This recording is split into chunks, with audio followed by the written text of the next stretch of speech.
tout le monde. Donc on est en voiture direction Bruxelles pour aller à la RTL House. Donc comme vous voyez, je suis sur le siège passager parce que c'est évidemment beaucoup plus safe pour faire des vidéos et aussi parce que j'ai pas le permis. Et donc voilà, je suis avec mon papa qui me conduit à la RTL House. Et donc en fait, on va faire des capsules vidéo sur c'est quoi être une femme en politique et en quoi est-ce qu'être une femme en politique implique qu'on fait les choses différemment des hommes. La question est de comment est-ce qu'on peut être féministe dans une élection communale sans forcément se mettre tous les hommes à dos et sans pour autant voilà, verser dans le cliché et quelles sont les spécificités que les femmes peuvent avoir. Ce sont des petites capsules qui sont prévues pour le web. Alors si ça prend bien, si ça marche bien, si le format s'y prête, ça peut être recoté pour être en télévision. Mais donc voilà, a priori vous me verrez surtout sur le web. On va tout de suite aller jusqu'à la RTL House et vous allez voir en backstage ce que ça donne en fait, quand on tourne ce genre de choses. Et dans ce cas-ci c'est à RTL et vous verrez bientôt, ce sera sur la RTB, mais je ne vous en dis pas plus, ce sera pour une prochaine vidéo. A tout de suite.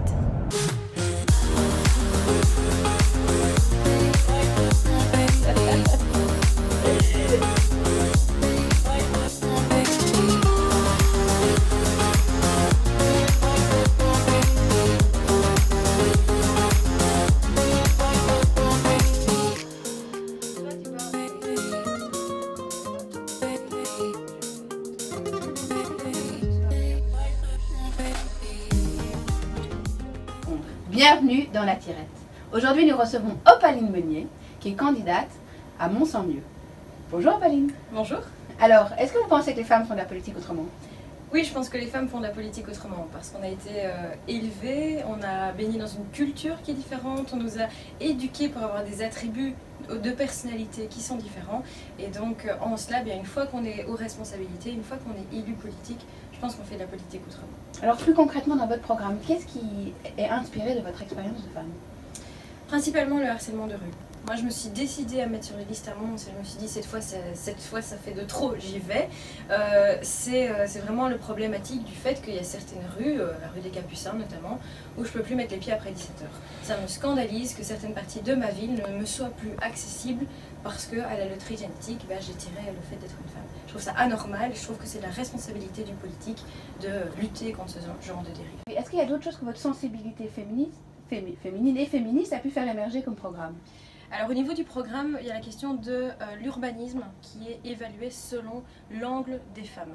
Et donc c'est à l'avenir que chaque permis d'urbanisme attribué le soit en fonction de toute une série de critères pour lutter contre une certaine criminalité, contre le harcèlement de rue, pour pouvoir évaluer avec un angle différent les projets urbanistiques notamment.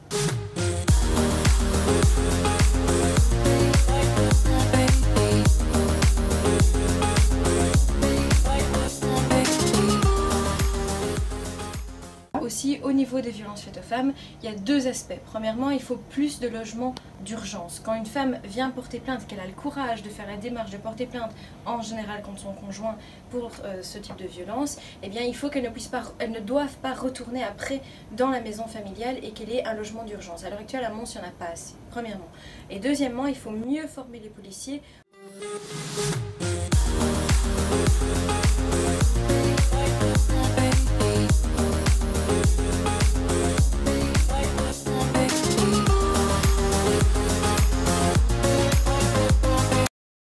Avec Jean-Louis Boucher. C'est du sport, c'est un challenge. C'est quelqu'un de très brillant, mais parfois un petit peu difficile à suivre, évidemment, vu qu'il est particulièrement motivé, particulièrement convaincu par ce qu'il fait. Et donc voilà, c'est globalement du sport.